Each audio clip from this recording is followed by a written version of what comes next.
Chukwudi's boot crashed against the wooden door for the 5th time. The entire structure shook. Splinters flew.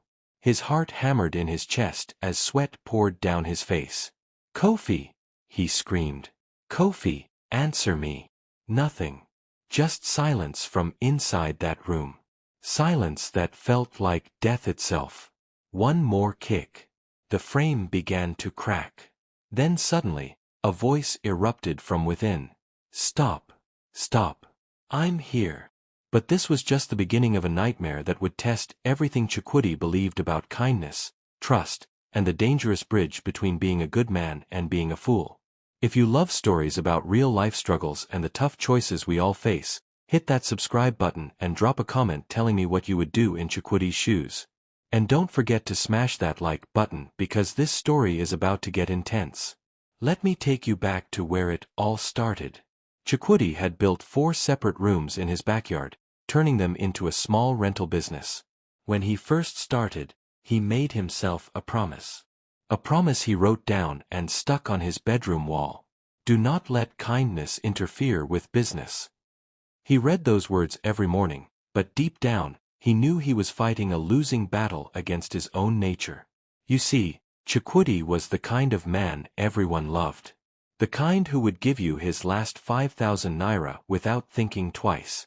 The kind who believed every sob story, every promise to pay back, every excuse wrapped in desperation. His friends knew this. They came to him like moths to a flame, always needing money, always with emergencies that couldn't wait. "Chukwudi, my brother, I just need 10,000 until next week," they would say, gripping his hand with both of theirs, eyes pleading. And Chukwudi would reach for his wallet every single time, telling himself he was doing God's work. Some paid him back. Most didn't. The ones who didn't became his enemies, though he never understood why. "That Chukwudi thinks he's better than us," they would whisper in the beer parlors. "Acting like a saint, but constantly reminding us of what we owe. It's like a death sentence, always hanging over our heads." But here's the twist. The moment they needed more money, those bitter words would disappear. Hunger has a way of humbling even the most prideful. They would return with smiles, with apologies that meant nothing, with hands stretched out once again. And Chukwudi, kind, foolish Chukwudi, would give again. He saw their games. He recognized their manipulation. Late at night, he would sit with his Bible open, searching for answers, searching for permission to be harder, colder, more businesslike. He found a verse that brought him comfort. "Love your neighbor as yourself." He repeated it like a prayer, like armor against his own doubts. But that armor had cracks, and he knew it. When Kofi moved into one of his rooms, Chukwudi told himself this time would be different. This time, business would come first. He had screened Kofi carefully, made sure he had steady work, made sure he understood the rules. Kofi was different from Chukwudi in every way that mattered. Where Chukwudi sought silence and prayer, Kofi craved noise and chaos. Where Chukwudi found peace in solitude, Kofi surrounded himself with drinking buddies and gambling friends. Where Chukwudi attended church every Sunday, Kofi attended the beer parlor every day. "We don't have to be friends," Chukwudi told him during the viewing. "We just need to respect each other's space. You pay rent on time, we won't have problems." Kofi had grinned, a cocky smile that made Chukwudi uncomfortable. "Don't worry, landlord. Your money is safe with me. I always pay my debts." And for 6 months, Kofi kept that promise. Every month end, like clockwork, that knock would come. Bang, bang, bang. Loud, arrogant, impossible to ignore. Chukwudi would open his door to find Kofi swaying on his doorstep, reeking of cheap palm wine, grinning like he'd just won a battle. "Rent money, boss," Kofi would slur, waving the cash in Chukwudi's face. "On time, as always. You see, I might be a drunk, but I'm a responsible drunk." Chukwudi would take the money with a tight smile, fighting the judgment rising in his throat, fighting the Bible verses about drunkenness and reckless living. He would count the bills quickly, nod, and close the door without a word. Then he would wash his hands, trying to scrub away the smell of alcohol, trying to scrub away his own discomfort. "Love your neighbor," he would whisper to himself. Love your neighbor as yourself. But loving Kofi felt like swallowing stones. Then came the month when the knock didn't come. The first day, Chukwudi barely noticed. The second day, he felt a small flutter of concern. By the third day, that concern had grown into worry. By the seventh day, worry had transformed into full-blown panic. It was a Saturday afternoon, the kind of warm day when Kofi would usually be at his loudest, stumbling around the yard with his drinking friends, laughing at jokes that weren't funny, singing high-life songs that had no melody. But the yard was quiet. Too quiet. Unnaturally quiet. Chukwudi couldn't take it anymore. He walked through the neighborhood, stopping anyone who would talk to him. Have you seen Kofi? He asked Mama Adwoa from next door. She shook her head, adjusting her wrapper. Not since last week Thursday. He borrowed matches from me. Said he was making jollof rice. And you, Emeka? Chukwudi turned to a young man walking past. Have you seen Kofi? Ish, that one? I saw him last week Saturday, boss. He was very drunk, as usual. Singing and dancing in the street like he won the lottery. But I haven't seen him since then. Each answer made Chukwudi's stomach tighten. Something was wrong. He could feel it in his bones, that instinct that tells you when the world has shifted slightly off its axis. He rushed back to his house and yanked open the drawer where he kept spare keys to all the rooms.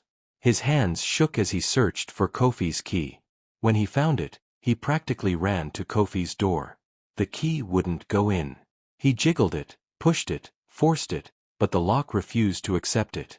Confused, he bent down and peered through the keyhole. Another key was already inside, blocking his entry. So Kofi was in there. He had locked himself inside. Kofi! Chukwudi pounded on the door with his fist. Kofi, are you all right? Open the door. Nothing. Kofi, please. I'm worried about you.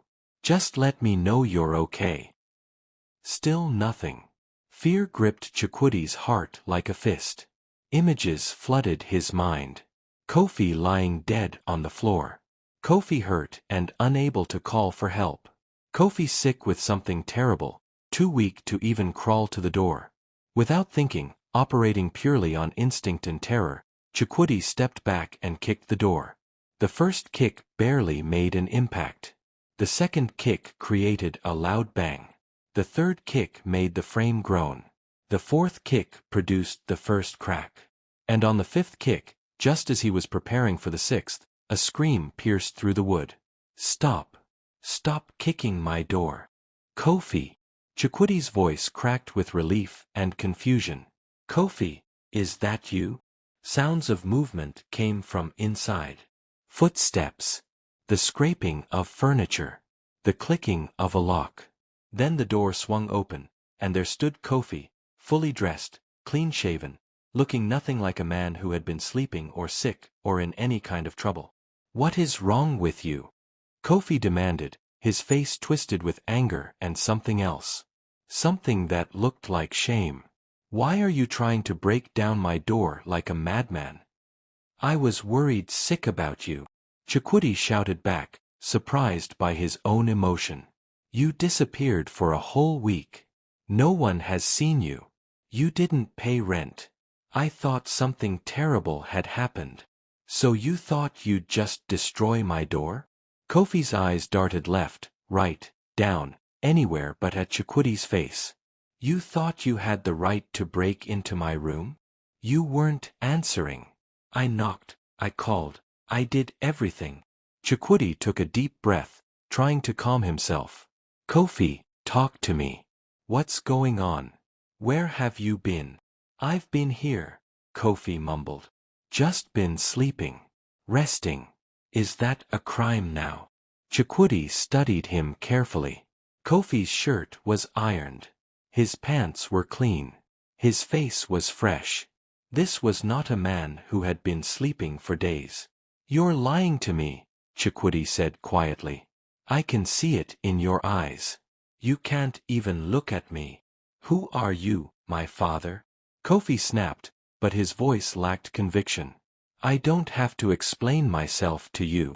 No, you don't, Chukwudi agreed. But you do have to pay rent. That's the agreement. That's the only thing standing between us and a serious problem. Kofi's face fell. His shoulders sagged. The anger drained out of him like water from a broken bucket. I'm going to collect the money, he said finally, his voice barely above a whisper. Some people owe me for jobs I did. I'll get it today and bring it to you tonight. I promise. You promise. Chukwudi searched Kofi's face, looking for truth, looking for reassurance. Kofi, don't make promises you can't keep. I'll bring the money tonight, Kofi repeated, and there was something desperate in his voice now. Just give me a few hours. Please, Chukwudi. Just a few hours. Against every instinct screaming in his head, against the voice that sounded like his father warning him about trusting people like Kofi, Chukwudi nodded. Okay. Tonight. You know where to find me. Kofi left immediately, practically running out of the yard. Chukwudi watched him go, a heavy feeling settling in his chest. He went back to his house, sat down, and opened his Bible, but the words blurred on the page. All he could think about was Kofi's face.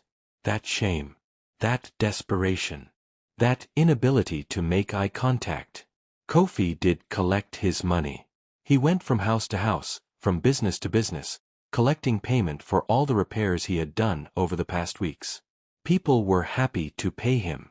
He was good at his work, fast and reliable. By late afternoon, he had a thick wad of Naira notes in his pocket. He sat on a bench under a mango tree and divided it carefully. Rent money in one pocket. Personal money in the other. This time will be different, he told himself. This time I'll pay Chukwudi first, then I'll have a drink to celebrate. Just one drink. But Kofi's addiction didn't understand the word, one. It didn't understand limits or boundaries or promises made to landlords. When he walked past his favorite beer parlor and smelled the familiar scent of star beer and heard the familiar sound of laughter and loud Afrobeats music, something inside him broke. Just one drink, he whispered, walking through the door. Just one drink to calm my nerves, then straight to Chukwudi. One drink became two. Two became four. Four became 8. The money in his personal pocket disappeared first, vanished into the bartender's till and the Ludo game table in the corner. Then, when that pocket was empty, when his thirst was still raging and his luck at the table was still calling, Kofi's hand moved to the other pocket. The rent pocket. The forbidden pocket. I'll win it back, he told himself, pulling out Chukwudi's money. I'll double it, pay Chukwudi, and still have money left over. But addiction never keeps its promises. By the time the beer parlor closed later that night, Kofi had nothing. Not a single Naira. Just shame and remorse and the terrible knowledge of what he had done. He stumbled home in the dark, barely able to walk straight, but somehow, through all the alcohol numbing his senses, remorse cut through like a knife. It walked with him through the empty streets. It whispered in his ear with every stumbling step. It showed him visions of Chukwudi's disappointed face, Chukwudi's inevitable anger, Chukwudi's justified eviction. And then, as if his own guilt wasn't enough, shadows began to move in the darkness around him. Shapes that looked like creatures, like demons, like physical manifestations of all his failures. The rent money, they seemed to whisper. Where is the rent money? Kofi ran, or tried to run, his drunk legs barely cooperating, his lungs burning, his heart pounding with terror and shame and the horrible certainty that tomorrow, when the sun rose, he would have to face Chukwudi with empty pockets and empty promises. And Chukwudi, sitting in his house, Bible open on his lap, was still waiting for that familiar knock. Still hoping his kindness hadn't made him a fool once again. Still wondering if loving your neighbor as yourself meant being destroyed by them piece by piece. The knock never came that night. But the consequences were coming, as inevitable as sunrise, as unavoidable as the truth that kindness without boundaries is just another word for self-destruction. If this story resonated with you, if you've ever struggled with being too kind or trusted the wrong person, let me know in the comments.